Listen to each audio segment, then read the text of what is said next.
bertata di atas keluargaku.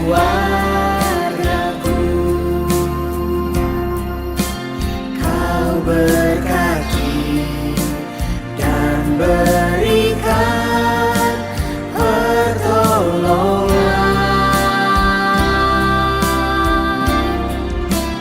Tuhan Yesus, gembala keluargaku.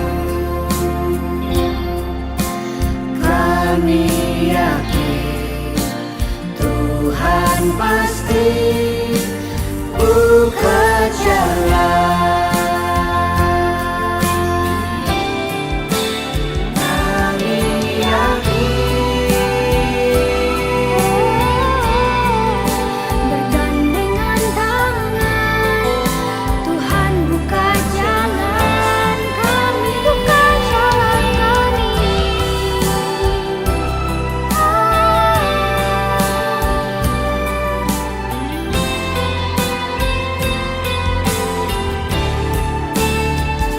Kau bertata di atas keluargaku. Kau berkati dan berikan pertolongan.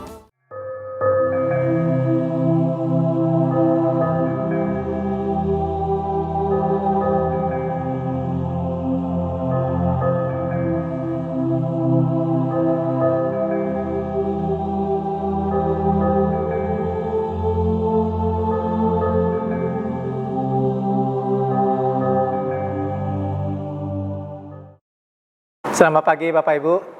Kita bersyukur ya pada minggu ini kita kembali boleh hadir untuk beribadah secara online. Ya, saya percaya sekalipun kita bisa beribadah secara online, kita tetap bisa menikmati hadirat Tuhan. Dan pada bulan ini merupakan bulan keluarga. Jadi kita bisa lebih mendengar akan firman-firman Tuhan yang berkaitan dengan keluarga.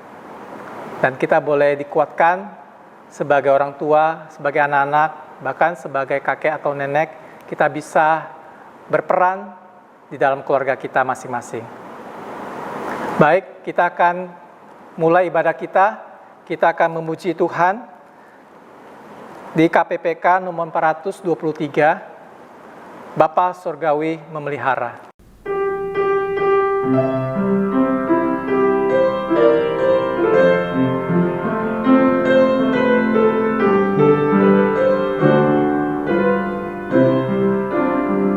Kepadanya yang aku berharap, di darat atau laut yang gelap, setiap saat ku berharap Bapa Surgawi memeliharaku. Aku berharap pada Tuhanku, di ngarai atau lautan gendrung, ku tak gentar, ya teringat Bapa Surgawi memeliharaku. Bunga di padang Bapa menjaga, dan burung pun yang menuntun pulang. Kasih-Nya yang limpah ruah, Bapa Surgawi memeliharaku.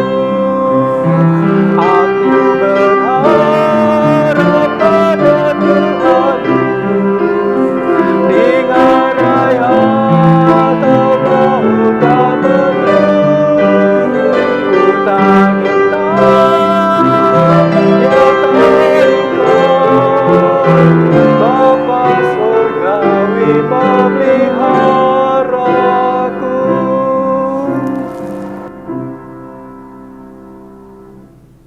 Kebaktian kita berlangsung dalam nama Bapa, Anak, dan Roh Kudus.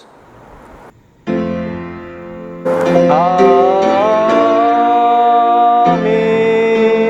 Amin. Amin.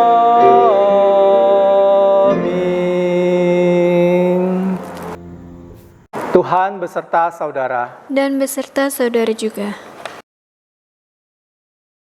Kata pembuka pada minggu ini terambil di Galatia pasal 6 ayat 2. Bertolong-tolonglah menanggung bebanmu. Demikianlah kamu memenuhi hukum Kristus. Doa pengakuan dosa akan dibawakan oleh Bapak Jarod Wicarnoko. Saya persilakan.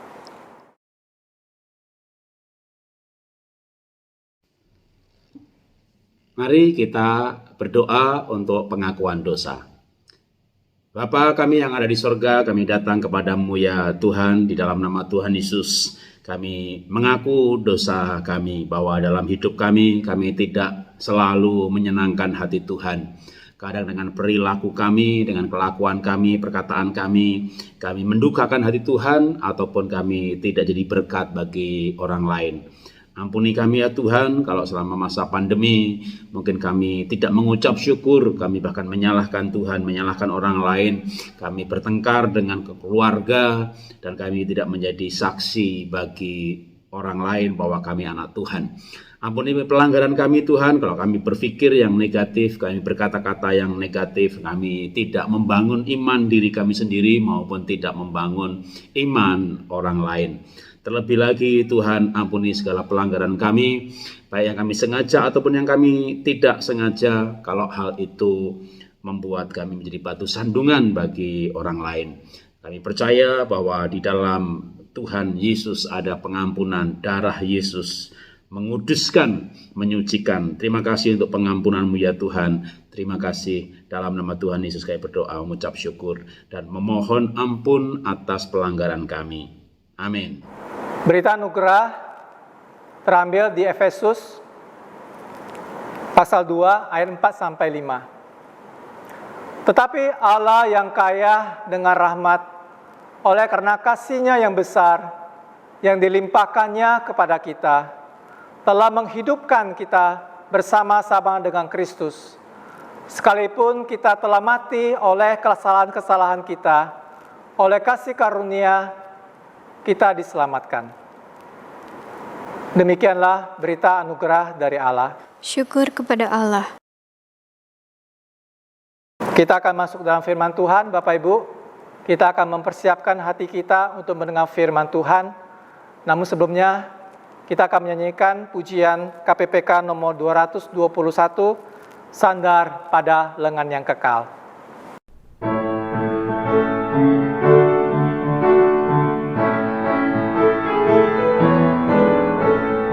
Amatlah senang dan bahagia, sandar pada lengan yang kekal.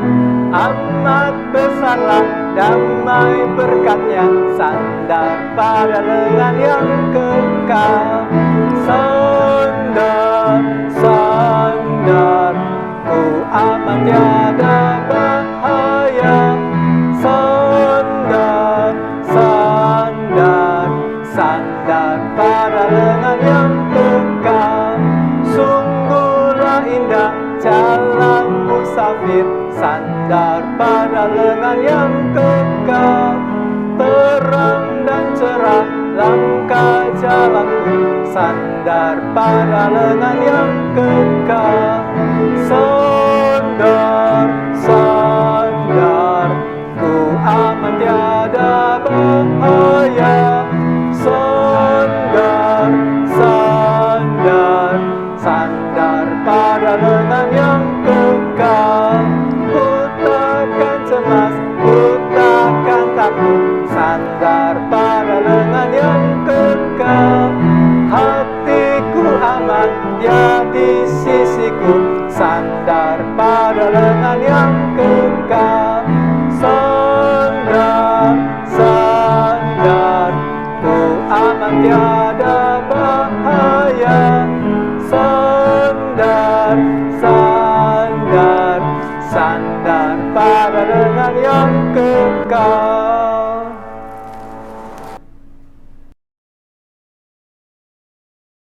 Kita akan masuk dalam firman Tuhan yang akan dibawakan oleh Bapak Jarod Wicarnoko. Waktu dan tempat saya persilakan. Mari kita berdoa untuk pelajaran firman Tuhan pada hari ini. Bapa, terima kasih kami boleh beribadah dan belajar firman-Mu. Dan sekarang ya Tuhan, tuntun langkah kehidupan kami, supaya kehidupan kami sesuai dengan nilai-nilai firman Tuhan. Dalam nama Tuhan Yesus kami berdoa, mengucap syukur. Amin. Ya, Bapak Ibu, mari kita belajar firman Tuhan. Dan hari ini saya mau menyampaikan mengenai keluarga yang solid pada masa sulit. Sulit karena hari-hari ini dampak pandemi bukan hanya soal sakit, tapi juga berdampak pada ekonomi dan keluarga pun menjadi terpengaruh. Tetapi kalau kita mengikuti nilai-nilai firman Tuhan, maka pada masa yang sulit pun kita bisa solid, bahkan punya relasi yang lebih kuat. Nah, mari kita membaca firman Tuhan terlebih dahulu, sebuah kisah yang menurut saya ini juga kisah pada masa-masa sulit. Saya akan membaca Kejadian pasal 26 ayat 1 dan 2. Maka timbullah kelaparan di negeri itu. Ini bukan kelaparan yang pertama yang telah terjadi pada zaman Abraham. Sebab itu Ishak pergi ke Gerar kepada Abimelekh, raja orang Filistin itu. Ishak dan Ribkah, Kejadian 26 ayat 1 dan 2 ini diceritakan merantau ke Gerar, ke tempat Filistin. Pergi meninggalkan keluarganya Abraham.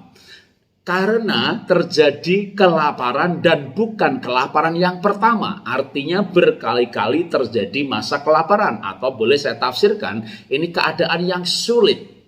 Nah, bagaimana kehidupan suami istri di dalam perantauan? Memulai usaha baru, tinggal di daerah yang baru. Pasti Bapak Ibu kalau yang juga pernah merantau dan mengawali kehidupan yang baru, di lingkungan yang baru, pekerjaan yang baru, mungkin bisa merasakan suasananya hidup mengawali sesuatu yang baru, apalagi pada masa yang sulit. Tapi kita baca Kejadian 26 ayat 8. Setelah beberapa lama ia ada di sana, pada suatu kali menjengollah Abimelekh, raja orang Filistin itu dari jendela. Maka dilihatnya Ishak dan Ribkah sedang bercumbu-cumbuan dengan Ribkah istrinya. Ishak dan Ribkah bercumbu-cumbuan. Bercumbu-cumbuan ini dari bahasa asli Ibraninya adalah yahab, yang bisa punya dua arti. Yang pertama, bercumbu-cumbuan saling mencumbui, menggambarkan hubungan suami istri yang sangat romantis. Tapi arti yang kedua adalah bercanda dengan mesra. Di tengah-tengah kesulitan, ini suami istri bercanda dengan mesra. Bercanda, wah, lambang keakraban. Bagaimana Bapak Ibu hari-hari ini ada pandemi? Apakah bercanda dengan mesra? Atau bapaknya ngajak bercanda, pengen mencairkan suasana, dan ibunya berkata, nggak lucu, nggak lucu. Nggak usah bercanda, kerja lo, bayar tagihan, ketawa melulu. Malah berantem. Jadi bukan bercanda dengan mesra, tapi bercanda lalu berantem. Tapi Ishak dan Ribkah menggambarkan situasi yang sangat intim. Nah, bagaimana kita bisa hidup dalam solid atau sehati intim sekalipun suasananya sulit? Maka ada beberapa langkah yang kita akan pelajari. Tapi terlebih dahulu saya mau bersaksi bahwa pada masa sulit ini juga saya mengalami hal yang sulit. Yaitu usaha saya PT IFA Dasyat, karena saya bukan hanya hamba Tuhan, saya juga seorang pengusaha. Usaha kami bangkrut, terkena dampak dari digitalisasi ya, atau shifting, sehingga retail yang kami miliki kalah bersaing dengan platform dan kami bangkrut. Terus pada masa pandemi gelombang kedua ini, anak saya nomor kecil, paling bungsu, nomor 3, terkena COVID Delta, sesak nafas, hilang rasa, demam sampai 40 derajat, saturasi turun hingga 90, rumah sakit penuh. Nggak dapat tempat rumah sakit, harus isolasi mandiri di rumah. Maka kami suami istri tidak saling menyalahkan. Ya, waktu bergumul ketika anak sakit itu, saya mendapat firman Tuhan berikut ini. Saya akan baca lagi. Mazmur 25 ayat 12, 13 dan 14. Siapa orang yang takut akan Tuhan? Kepadanya Tuhan menunjukkan jalan yang harus dipilihnya. Orang itu sendiri akan menetap dalam kebahagiaan dan anak cucunya akan perkasa atau mewarisi bumi. Tuhan bergaul karib dengan orang-orang yang takut akan Dia, dan perjanjiannya diberitahukan kepadanya. Orang-orang yang bergaul karib dengan Tuhan, orang itu akan menetap dalam kebahagiaan. Maka waktu anak saya kena COVID, usaha saya bangkrut, saya terus melayani Tuhan, wajah saya berseri-seri, orangnya semangat, cheerful, ceria. Bukan memuji diri sendiri, tapi orang mengakui saya sebagai orang seperti itu. Dan mereka tidak menyangka kalau usaha saya bangkrut. Mereka tidak menyangka bahwa pada hari-hari waktu itu saya melayani, anak saya COVID positif 15 Juni dan sembuh 7 Juli. Selama 3 minggu ini saya melayani, ya tetap seperti ini. Semangat, antusias, cheerful, tertawa, bahkan kadang lucu. Dan orang berkata, "Pak, kok Bapak bisa, Pak? Dalam keadaan anak sedang isolasi mandiri di rumah, cari obat 4 macam, pergi ke rumah sakit. Yang rumah sakit ini dapat 1 macam, sana dapat 2 macam. 1 macamnya 40 butir, dapatnya cuma 9. Besoknya cari lagi." Betul-betul suasana kayak suasana perang atau darurat. Tapi kita tetap hidup dalam kebahagiaan. Karena kita punya kepastian keselamatan, kita punya keyakinan Tuhan menyertai, kita percaya orang yang bergaul karib dengan Tuhan, perjanjiannya, apa itu? Janji-janji Tuhan, firman Tuhan, diingatkan kita untuk menghadapi segala pergumulan. Dan yang pasti waktu itu, saya dan istri, kita sepakat sehati, kalau rumah sakit penuh, kita rawat anak kita di rumah, lalu kita gantian menjagai anak, kita gantian melayani anak, kita gantian nganter makanan, habis nganter makanan ke lantai 2, turun ke lantai bawah mandi. Kalau istri terus yang naik ke atas bisa mandi 3 kali. Jadi kita bergantian sehati mengisolasi anak yang COVID dan merawatnya di rumah sampai akhirnya sembuh. Solid pada masa sulit. Kalau apapun yang dihadapi bersama-sama. Kita lanjutkan lagi pelajaran firman Tuhan. Saya akan membaca Pengkhotbah pasal 3 ayat yang ke-11. Ia membuat segala sesuatu indah pada waktunya, bahkan ia memberikan kekekalan dalam hati mereka. Tetapi manusia tidak dapat menyelami pekerjaan yang dilakukan Allah dari awal sampai akhir. Karena kita tidak mengerti Tuhan kenapa ini terjadi. Ketika hari yang keempat, hari kelima, anak saya kena COVID, istri saya pingsan di kamar mandi. Dan hari itu dia mulai batuk, besoknya dia mulai demam. Saya punya pembantu 3 orang, 2 pulang kampung suami istri karena anaknya harus operasi usus buntu. Dan tinggal 1 pembantu untuk masak, dia pun jatuh, sakit, terkapar, mengerang-ngerang. Bikin kopi untuk mertua saya aja nggak bisa. Sehingga saya harus merawat anak saya yang COVID, istri saya pingsan harus istirahat, batuk harus istirahat setelah dia pingsan. Itu istirahat sampai lebih dari seminggu dan batuknya lebih 3 minggu. Pembantu saya nggak bisa bangun, maka untuk mertua saya kalau mau bikin kopi, saya harus bikin kopi. Tapi saya percaya bahwa firman Tuhan menjanjikan semuanya akan indah pada waktunya. Ada saat-saat di mana seperti masalah datang serentak. Misalnya hanya anak COVID, tapi istri tidak pingsan, pembantu nggak sakit gitu ya. Pembantu bisa 2-nya pulang kampung, yang tidak pulang kampung sakit. Saya pikir COVID, saya sudah sempat stres. Ternyata keguguran. Aduh, tapi itu pun juga membuat dia nggak bisa bekerja selama beberapa hari. Tapi semuanya indah pada waktunya. Ada saat-saat kita harus berjuang dan bergumul. Sebagai seorang laki-laki, saya harus ngepel, harus nyuci, semprot desinfektan, masak buat anak yang sakit, menyiapkan makanan untuk mertua. Tetapi saya mengucap syukur. Justru dalam hal seperti itu, dalam kondisi seperti itu, kita merasakan penyertaan Tuhan. Saya lanjutkan ceritanya, kesaksiannya untuk kita bisa belajar firman Tuhan lebih lanjut. Jadi ketika COVID ini datang gitu ya, maka usaha saya yang tadinya sempoyongan betul-betul pailit dan bangkrut. Ya, tutup, rugi. Ya, bahkan sempat sisa ada utang 17 miliar, tapi kongsi saya yang membayar semua tagihan, mengambil alih dan membayarnya. Sehingga kami paling tidak terjerat utang secara pribadi. Dan saya tadinya masih merasa tegar gitu ya, karena selain usaha yang namanya Iva Dasyat, istri saya ada sekolah Happy Holy Kid. Kami punya 2 cabang dan ada beberapa franchise. Tapi pandemi yang berkepanjangan membuat TKB lulus, TKA jadi TKB, playgroup jadi TKA. Ternyata playgroupnya nggak ada murid baru. Karena bukan kuliah yang waktu belajar di rumah pun mereka tetap belajar dan bayar SPP. Tapi kelompok bermain gitu ya. Lalu kena COVID, sekolah di rumah, bermain di rumah. Yang TA, yang TK, TKA, TKB melanjutkan sekolahnya, melanjutkan SPP-nya. Tapi murid baru yang playgroup-nya tidak masuk. Wah, ini membuat kami setelah mengalami kerugian dari bisnis usaha IFA, maka pemasukan dari sekolah pun menjadi tidak ada, bahkan tiap bulan nombokin. Nah, pada saat itu kami suami istri kembali sepakat sehati, kita rapat keluarga. Saya tanya sama istri saya, kamu uang ada berapa? Dan cukup menyedihkan bahwa ternyata kami punya uang hanya untuk cukup 3 bulan. Dulu waktu usaha saya maju, kami bisa kerja 1 bulan, bisa makan 2-3 tahun. Kami berlimpah-limpah seperti tinggal di Kanaan. Tiba-tiba mengalami kebangkrutan seperti kembali ke padang gurun. Nggak ke Mesir sih, kalau Mesir kan perbudakan gitu ya. Kita sudah dimerdekakan dari dosa, dari hukum maut. Tapi kembali seperti masa-masa padang gurun. Tapi saya bersyukur di padang gurun ada tiang awan, tiang api. Melihat pertolongan Tuhan setiap hari, setiap minggu. Tetapi itu menjadi kuat, saya sanggup karena terutama kami suami istri, kami sehati menghadapi pandemi. Kita nggak saling menyalahkan kenapa usahanya tutup, kenapa sekolahnya sepi, kenapa dulu beli ini, beli itu, coba dulu enggak, kita masih pegang uang. Kita nggak pernah berkata-kata seperti itu. Seperti orang lain kami mendengarnya. Jadi hidup kami bukan tanpa masalah, tapi kami mau mencoba untuk selalu menghadapi masalah bersama-sama di hadapan Tuhan dengan penyertaan Tuhan. Nah, ketika kami menghadapi keadaan keuangan yang hanya cukup untuk 3 bulan, maka kami mulai berpikir bagaimana yang 3 bulan ini menjadi 6 bulan. Kami mulai melakukan penghematan. Ya, lampu kalau malam hari matikan semuanya. Lalu beli kacang, istri saya suka membelikan kacang buat saya, buat mertua.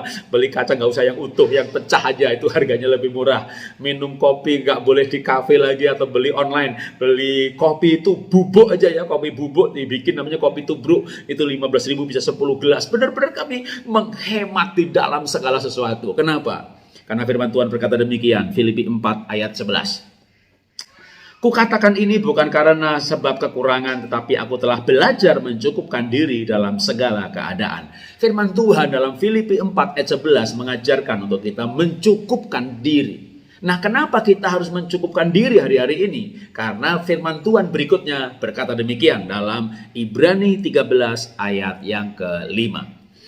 Cukupkanlah dirimu dengan apa yang ada padamu, karena Allah telah berfirman, aku sekali-kali tidak akan membiarkan engkau dan aku sekali-kali tidak akan meninggalkan engkau.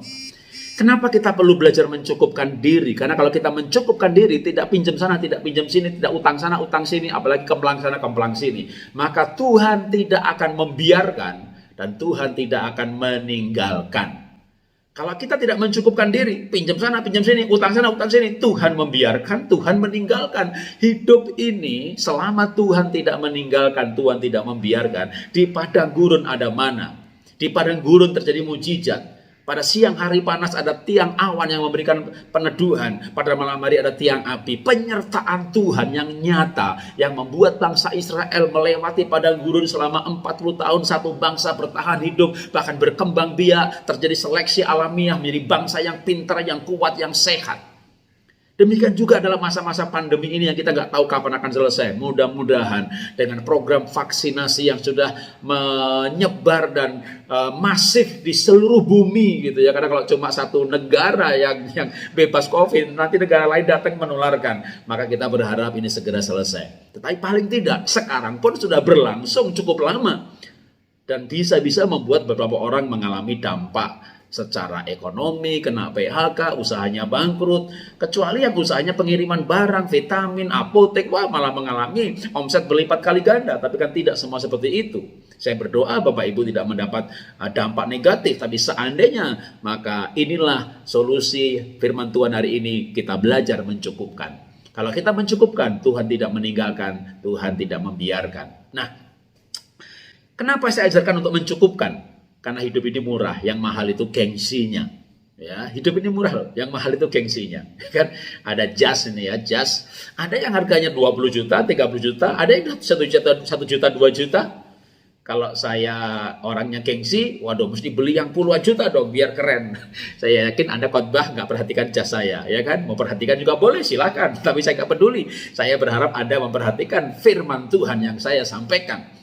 Tapi kalau saya orang yang peduli dengan hal-hal seperti itu, merek, branding, hidup jadi mahal. Waduh, bajunya puluhan juta, jasnya puluhan juta. Ya, khotbah aja mahal sekali. Tapi sebenarnya kita bisa hidup lebih sederhana, tapi bersih, pantas, cukup. Ya, maka hidup itu murah. Yang mahal itu gengsinya. Hidup itu mudah. Yang susah itu kalau orang gengsi. Maka buanglah gengsi, buanglah ego, milikilah kerendahan hati. Maka hidup menjadi murah dan mudah. Nah, apalagi yang harus kita pelajari di dalam kita bisa bertahan atau solid pada masa sulit.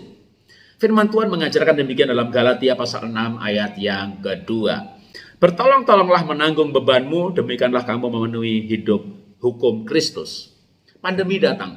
Bisa saja suami kehilangan pekerjaan, omset turun, bisnis nggak bagus lagi. Maka suami yang di rumah harus mau membantu istri bekerja, istrinya masak, suami cuci piring. Artinya apa? Pekerjaan domestik. Ada yang mengajarkan kalau laki-laki cuci piring ke dapur itu bisa mengurangi berkat. Ya betul, mengurangi berkat untuk yang dicari di luar rumah gitu ya. Daripada cuci piring di dapur, pergi dagang untungnya banyak. Bisa saja benar, tetapi dalam kondisi pandemi, di mana kerja di rumah, bahkan mungkin pekerjaannya sedang tidak ada, kena PHK, maka tentunya tidak mengurangi berkat. Ya, justru suami istri bekerja bersama-sama, meningkatkan relasi, memperkuat relasi. Satunya masak, satu cuci piring, satunya di dapur, mungkin bapaknya nggak cuci piring, bapaknya ngasuh anak, sehingga anaknya nggak mengganggu istri. Maka suami istri menjadi teman hidup di dalam mengurus pekerjaan domestik. Menjadi teman hidup di dalam mengasuh anak-anak. Menjadi teman hidup juga mencari uang bersama-sama. Dan baru menjadi teman tidur pada malam harinya. Jangan suami hanya menjadikan istrinya teman tidur, bukan teman olahraga, bukan teman pelayanan, bukan teman ngasuh anak, melayani sendirian atau dengan tim pelayanannya. Olahraga punya teman yang lain untuk sepedaan, istri nggak pernah diajak olahraga bareng. Akhirnya istri bukan teman hidup, hanya tinggal teman tidur. Kalau bapak mau mendapatkan istri teman tidur yang baik, maka harus menjadi bapak harus menjadi teman hidup istri yang baik. Nah, saya lanjutkan pembelajaran kita dengan membaca firman Tuhan dalam Pengkhotbah 4 ayat 12. Dan bila mana seorang dapat dikalahkan, dua orang akan dapat bertahan. Tali 3 lembar tidak mudah diputuskan. Seorang diri tentu tidak akan sanggup menghadapi aneka masalah pergumulan. Tetapi suami istri yang saling mencintai, saling mendukung. Banyak orang bertanya kepada saya, Pak Jarod, Bapak rugi miliaran rupiah, usahanya bangkrut. Bapak tetap semangat, antusias, bahagia, cheerful. Bahkan kami nggak tahu kalau Bapak habis mengalami kebangkrutan yang besar sekali. Karena kami melihat Bapak sukacita. Apa yang membuat Bapak bisa jadi orang yang tabah, bahkan bersukacita dalam segala keadaan? Tentu banyak hal. Pertama, saya mengerti arti kekekalan. Saya tahu mengenai keselamatan yang saya miliki ini jauh lebih berharga daripada kekayaan yang hilang. Tapi juga saya punya pasangan hidup atau istri yang bersikap positif. Waktu usaha saya bangkrut, dan itu betul-betul membuat saya untuk menyelesaikan anak saya kuliah semester terakhir harus jual mobil karena betul-betul tabungan sudah habis. Tapi istri saya itu berkatanya begini, puji Tuhan, loh bangkrut kok puji Tuhan. Ya ini terjadi setelah anak-anak lulus kuliah semuanya, tinggal satu semester, mobil kamu cukup. Ya coba dulu bangkrutnya 2 tahun lalu, anak kita harus berhenti kuliah. Dia bersyukur, dia punya sikap positif. Ketika saya bangkrut dan tentu income-nya tidak seperti dulu lagi, dan istri juga berkata, ya kita cuma berdua makan, gak seberapa banyak lah yang dibutuhkan. Anak-anak udah lulus kuliah, mereka bisa bekerja semuanya. Kalau kita banyak duit makan banyak-banyak nanti malah sakit karena kebanyakan makan. Kan banyak penyakit karena kebanyakan makan ya kan. Makan kolesterol, makan asam urat, makan gula. Begitu kita uangnya pas-pasan mau gimana makan banyak gitu ya. Pokoknya istri saya tuh kalau ngomong positif begitu. Jadi saya tidak terkena beban gitu. Beban itu misalnya bangkrut, lalu kamu sih begini, kamu tuh kita nanti makan masa depan kita gimana? Nanti kalau kita sakit gimana nih? Kita gak ada asuransi. Waduh tambah pusing lah. Saya juga gak ada asuransi kesehatan. Tapi saya gak stres. Kenapa? Karena salah satunya kita suami istri saling menopang, saling mensupport, kata-kata dorongan, kata-kata positif, kata-kata iman, kata-kata pengharapan yang diucapkan dari hari ke hari untuk kita membangun semangat. Nah, karena itu kita bisa menjadi pasangan yang solid pada masa sulit kalau kita bisa membangun kebersamaan. Justru dalam perjuangan, dalam kesulitan, dalam masalah ini, suami istri harusnya menjadikan ini momentum untuk berjuang bersama-sama, menderita bersama-sama. Karena penderitaan bersama, perjuangan bersama itu menjadi ikatan atau bonding yang kuat. Ada bangsa Indonesia ini ada suku Jawa, Batak, Manado, Ambon, Maluku, begitu banyak suku. Tapi kenapa bersatu dalam satu negara? Karena pengalaman bersama dijajah Belanda 400-an tahun, 350 sekitar 400 tahun, menderita bersama-sama, berjuang bersama-sama, mendeklarasikan kemerdekaan, mempertahankan kemerdekaan. Itu sebuah proses perjuangan yang bernilai dan itulah yang membuat terlalu mahal kalau negara ini harus bubar menjadi negara-negara bagian. Karena nilai ini diwariskan, perjuangan-perjuangan itu dihayati sebagai sebuah ikatan. Nah, demikian juga dalam keluarga. Ketika suami istri mungkin dulu menikah dalam keadaan sama-sama diberkati, rasanya tidak ada perjuangan bersama yang dimiliki. Covid datang. Nah, bisa saling menyalahkan, bubar, cerai. Atau COVID datang, ekonomi datang masalah, lalu saatnya untuk bahu-membahu, bergandengan tangan, menghadapi masalah bersama-sama, berjuang bersama-sama. Badai berlalu, pandemi berhenti, diberkati kembali. Yang dikenang apa? Perjuangan bersama. Tapi kalau nggak berjuang bersama, saling menyalahkan, akhirnya suami yang bangkrut merintis usaha baru dibantu sekretarisnya. Berbahaya, waktu dia sukses, yang dia ingat penolongnya yaitu sekretarisnya. Perjuangan itu mengikat dua orang atau banyak pihak yang terlibat dalam perjuangan bersama dalam satu ikatan yang kuat. Nah, karena itu saya berikan sebuah quote atau kata-kata motivasi sebagai berikut. Dua orang yang saling mencintai dan saling mendukung sanggup menghadapi apapun di dunia ini dan memandang masa depan dengan penuh keyakinan. Nah, pada masa pandemi tentu banyak masalah yang harus dihadapi dan dihadapi dengan antusias, dengan semangat, dengan solid. Tapi bagaimana kita bisa menghadapi dengan antusias? Kita belajar lagi dari firman Tuhan dalam Kejadian pasal 29 ayat 20. Ini cerita mengenai Yakub. Waktu dia harus merantau, melarikan diri. Memang ini karena kesalahan Yakub, dia nipu kakaknya. Tapi esensinya adalah Yakub mengalami kesulitan. Dan dia harus merantau bekerja pada pamannya bernama Laban. Tidak digaji, nggak dapat saham, nggak dapat pembagian hasil. Hanya dikasih makan selama 20 tahun. 20 tahun dibagi dalam 3 periode. 7 tahun, 7 tahun, 6 tahun. 6 tahun terakhir dia mendapat pembagian hasil. Dan tentunya antusias. Nggak usah dibahas. Yang saya mau bahas adalah 7 tahun pertama, 7 tahun kedua ini nggak dapat pembagian hasil. Cuma dikasih makan aja. Bagaimana Yakub menjalani 7 tahun itu? Kejadian 29 ayat 20 saya akan bacakan. Jadi bekerjalah Yakub 7 tahun lamanya untuk mendapat Rahel itu, tetapi yang 7 tahun itu dianggapnya seperti beberapa hari saja karena cintanya kepada Rahel. Yakub antusias bekerja, semangat bekerja, saking semangatnya 7 tahun rasanya beberapa hari. Anda bekerja beberapa hari rasanya beberapa tahun. Kalau waktu terasa lama, itu artinya orang susah, orang bosan. Kalau waktu terasa cepat, wah itu artinya orang yang bergairah, orang yang antusias, waktu nggak terasa. Waktu orang apel, pacaran, nggak terasa, itu udah jam 9, jam 10 malam. Orang kalau antusias semangat, waktu terasa cepat. Nah, pandemi ini lama atau cepat?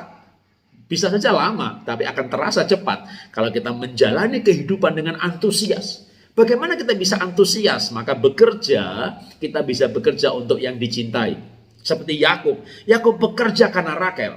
Bekerjalah untuk istri Anda, untuk suami Anda. Waduh, nggak bisa Pak. Saya kalau lihat pasangan malah males Pak. Bekerjalah untuk anak Anda. Panggil anak-anak Anda. Katakan kepada anak-anak Anda, nak, mama hidup untuk kamu, nak. Ya, banyak ibu-ibu berkata begitu ya. Bahkan katakan ada buntutnya. Nah, mama hidup buat kamu, nak. Kalau ingat bapakmu, lebih baik mama ini mati aja. Tapi mama ingat kamu.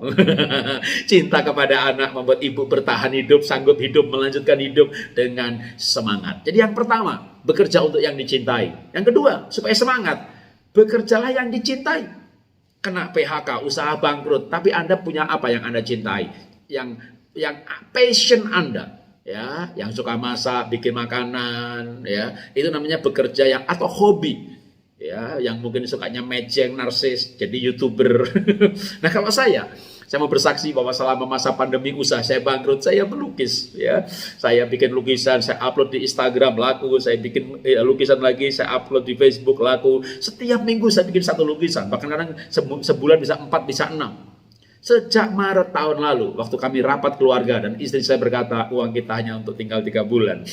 Sampai hari ini kita nggak mati-mati. Kenapa? Hidup kami disambung minggu dengan demi minggu. Minggu demi minggu saya melukis, saya upload dan kenapa laku? Nah itu tadi, mencukupkan yang ada, Tuhan tidak meninggalkan, Tuhan tidak membiarkan. Saya percaya, saya jual lukisan laku karena Tuhan menyertai, Tuhan tidak meninggalkan. Coba zaman sekarang, bukan jual vitamin, bukan jual obat, lakunya kayak obat. Karena Tuhan menyertai. Apa yang saya buat, apa yang saya upload dengan cepat laku lagi, tiap minggu bisa laku satu. Ini berkasih karunia, ini pemeliharaan Tuhan. Seperti merasakan tiang awan, tiang api, datangnya mana, datang burung puyuh. Tuhan pelihara bangsa Israel di padang gurun. Demikianlah hidup saya hari-hari ini. Di dalam masa-masa pandemi justru merasakan penyertaan Tuhan. Saya akan berikan ayat-ayat terakhir untuk menutup khotbah hari ini, keluarga yang solid pada masa sulit. Saya berikan ayat terakhir hari ini adalah dalam Mazmur pasal 1 ayat yang ketiga. Ia seperti pohon yang ditanam di tepi aliran air yang menghasilkan buah pada musimnya, yang tidak layu daunnya, apa saja yang diperbuatnya berhasil. Apa saja yang diperbuatnya berhasil. Saya memberikan sudut pandang dari kata apa saja yang berbuatnya berhasil. Tuhan akan membuat berhasil, tapi saudara harus mau melakukan apa saja. Namanya pandemi, namanya krisis. Nah, mungkin kena dampak PHK, nggak usah pilih-pilih pekerjaan. Dulu kan saya manajer, maksud sekarang saya kerja kayak supervisor. Apapun pekerjaan, kerja apa saja. Kalau perlu ngirim barang, nganter barang, jadi reseller, jualan buah, reseller vitamin, reseller obat, reseller alat spraying, reseller disinfektan, apapun juga. Pokoknya apa saja. Yang pasti Anda harus bekerja, karena Tuhan bisa memberkati apa saja. Orang bisa jual sampah karena sampah adalah bisnis yang sustainable. Keluarga demi keluarga, setiap rumah memproduksi sampah. Sehingga sampah bisa diolah jadi biji plastik yang jenis karton-karton untuk tempat telur dan segala macam kepentingan yang lain. Baik menjadi produsen untuk misalnya produsen untuk biji plastiknya atau pengepulnya atau pengumpulnya. Itu mata rantainya panjang sekali dan setiap orang bisa ambil bagian dan bisnisnya belum jenuh. Atau yang lain lagi banyak sekali. Hari-hari ini memang banyak tutup. Tapi manusia 8 miliar tetap makan terus. Tetap pakai baju. Artinya selama manusia masih hidup. Pasar tidak berkurang. Jumlahnya tetap. Hanya cara yang membeli dan apa yang dibeli. Kalau dulu mungkin orang punya baju banyak banget. Lengkap ya. Atas bawah gitu ya. Pada masa pandemi ini zoom. Pakai celananya kolor. Jangan jual celana panjang ya. Jual celana kolor ya. Jasnya boleh, bajunya boleh. Maksud saya adalah bahwa selama masa pandemi ini pasar tetap ada. Cuma apa yang laku dan bagaimana menjualnya itu yang berubah. Nah, itulah yang perlu disiasati. Tapi orang harus mau melakukan apa saja. Kenapa? Karena Tuhan bisa membuat apa saja menjadi berkat. Karena faktor utamanya bukan apanya, tapi Tuhannya. Tapi Tuhan untuk memberkati perlu saluran berkat. Dan salurannya bisa apa saja. Tapi tentu yang halal, yang benar. Maka jangan pilih-pilih pekerjaan pada hari-hari ini. Milikilah kerendahan hati untuk melakukan apa saja. Dan mencukupkan yang ada. Tuhan tidak membiarkan, Tuhan tidak meninggalkan. Tapi Tuhan menyertai. Kalau Tuhan menyertai, pasti akan merasakan pemeliharaan Tuhan. Mari kita berdoa. Bapa, terima kasih buat firman Tuhan pada hari ini. Ajari kami Tuhan. Dalam hidup kami ini hidup sesuai dengan firman-Mu. Kami duduk diam di hadapan Tuhan dan kami merenungkan firman-Mu. Ajari kami untuk rendah hati melakukan apa saja. Ajari kami untuk menghadapi masalah ini bersama-sama dan tidak saling menyalahkan. Ajari kami suami istri solid pada masa sulit dengan cara bekerja sama, dengan sikap tolong menolong. Demikian juga ajari kami Tuhan untuk rela dan ikhlas membantu orang tua, menolong orang tua. Ajari kami ikhlas mengasihi anak-anak. Terima kasih Tuhan untuk firman-Mu hari ini. Biar itu menjadi berkat bagi kami. Bapak Ibu yang dikasihi Tuhan, mari kita ambil saat teduh sebentar di hadapan Tuhan.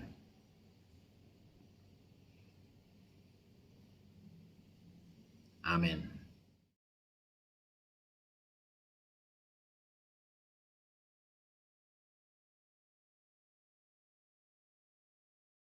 Bapak Ibu, kita akan masuk di dalam pengakuan iman rasuli. Mari kita sama-sama bangkit berdiri. Kita akan mengiklarkan iman kita seturut dengan pengakuan iman rasuli. Pengakuan iman rasuli. Aku percaya kepada Allah, Bapa yang Maha Kuasa, Khalik langit dan bumi, dan kepada Yesus Kristus, Anak yang tunggal, Tuhan kita, yang dikandung daripada Roh Kudus, lahir dari anak darah Maria, yang menderita sengsara di bawah pemerintahan Pontius Pilatus, disalibkan, mati dan dikuburkan, turun ke dalam kerajaan maut. Pada hari yang ketiga, bangkit pula dari antara orang mati, naik ke surga, duduk sebelah kanan Allah, Bapa yang Maha Kuasa, dan dari sana Ia akan datang untuk menghakimi orang hidup dan yang mati.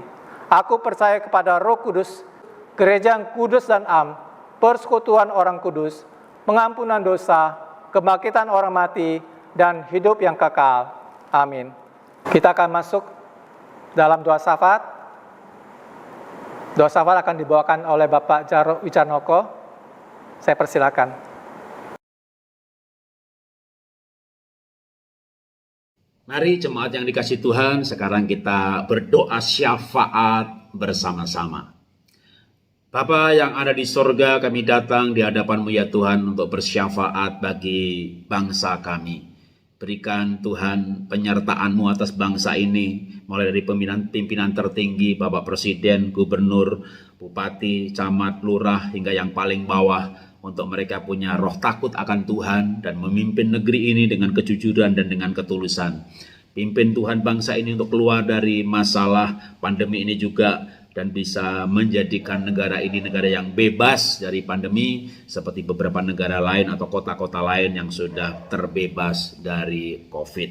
Tuhan, kami berdoa buat umat-Mu ya Tuhan, terutama jemaat-Mu. Di dalam nama Tuhan Yesus Bapa, kami berdoa untuk mereka yang terkena dampak pandemi, baik yang usahanya tutup, kena PHK, pekerjaannya berkurang, atau bahkan Tuhan ada yang mengalami sakit penyakit. Kiranya darah Yesus menyucikan, bilur Yesus menyembuhkan. Bahkan kami berdoa Tuhan untuk jemaat-Mu, dan kalau ada mereka yang sampai mengalami kehilangan anggota keluarga, beri kekuatan, beri penghiburan, keyakinan, kesadaran bahwa mereka yang sudah dipanggil Tuhan terlebih dahulu, saat ini ada bersama dengan Tuhan, menikmati kemuliaan dan kebahagiaan.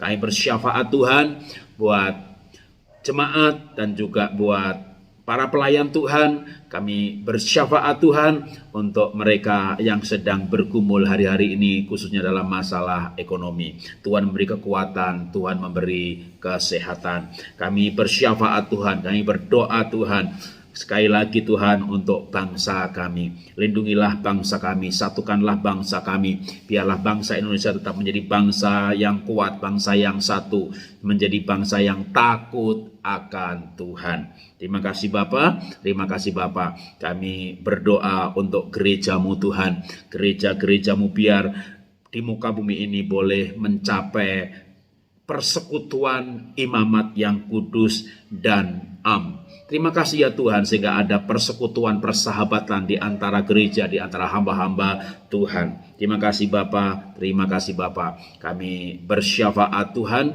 hanya di dalam nama Tuhan Yesus Kristus. Amin. Bapak Ibu, kita akan masuk dalam persembahan. Saya akan membacakan nas persembahan yang diambil dari 1 Tawarik pasal 29 ayat 17a, demikian berbunyi. Aku tahu ya Allahku, bahwa Engkau adalah penguji hati dan berkenan kepada keikhlasan. Maka aku pun mempersembahkan semuanya itu dengan sukarela dan tulus ikhlas. Bapak Ibu, kita akan masuk di dalam nyanyian pengutusan KPPK nomor 247, Limpahlah Pialamu.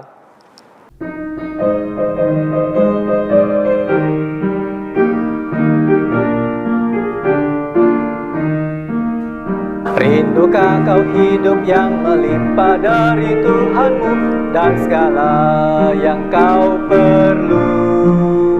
Percayalah pada Bapa dan sesuai janjinya kan genap atas dirimu. Memenuhi hari ini di hatimu, limpahlah pialamu seperti janji Tuhanmu. Memenuhi hari ini di hatimu dengan kuasa Roh Kudus. Darahnya Tuhanmu memenuhi piala kosongmu, datanglah kepadanya. Mempersembahkan dirimu di hadirat Tuhanmu, firman-Nya kau kan diberi. memenuhi hari ini di hatimu. Limpahlah pialamu seperti janji Tuhanmu, memenuhi hari ini di hatimu dengan kuasa Roh Kudus. Akan saluran berkat Tuhan yang mengalir terus, kasih-Nya tak berubah. Dan Tuhan telah berjanji dengan kuasa Roh Kudus memenuhi pialamu, memenuhi hari ini di hatimu. Limpahlah pialamu seperti janji Tuhanmu, memenuhi hari ini di hatimu dengan kuasa Roh Kudus. Pengutusan dan berkat akan dibawakan oleh Bapak Jarod Wijanoko.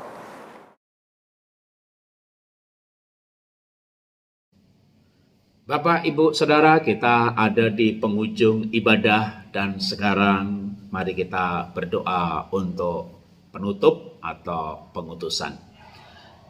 Bapak, Ibu, Saudara yang dikasihi Tuhan, kita mengakhiri ibadah kita dan Bapak Ibu boleh melanjutkan kehidupan ini dalam kehidupan sehari-hari bersama dengan penyertaan Tuhan. Malaikat melindungi, Tuhan menyertai, Roh Kudus memberikan penghiburan dan kekuatan. Pergi dan beritakanlah kebenaran, tunjukkanlah kehidupan yang menjadi keteladanan, kebahagiaan di dalam Kristus, sukacita di dalam Kristus, pengharapan di dalam Kristus, keyakinan, kepastian, keselamatan di dalam Kristus. Dan angkat hatimu kepada Tuhan dan terimalah berkat yang dari Tuhan. Kiranya berkat dari Bapa di sorga yang besar, dahsyat, luar biasa. Kasih Tuhan Yesus Kristus, kasih-Nya memulihkan, bilur-Nya menyembuhkan, darah-Nya menyucikan, kasih-Nya yang melampaui segala akal, yang memulihkan kehidupan, serta penyertaan dari pribadi Roh Kudus, Roh Kudus yang mengingatkan firman Tuhan, mengingatkan kebenaran, Roh Kudus yang menghibur, memberi kekuatan, menyertai Bapak, Ibu, Saudara sampai selama-lamanya. Di dalam nama Tuhan Yesus, mari kita sama-sama berkata, amin. Haleluya, haleluya, haleluya, haleluya, haleluya, amin, amin, amin.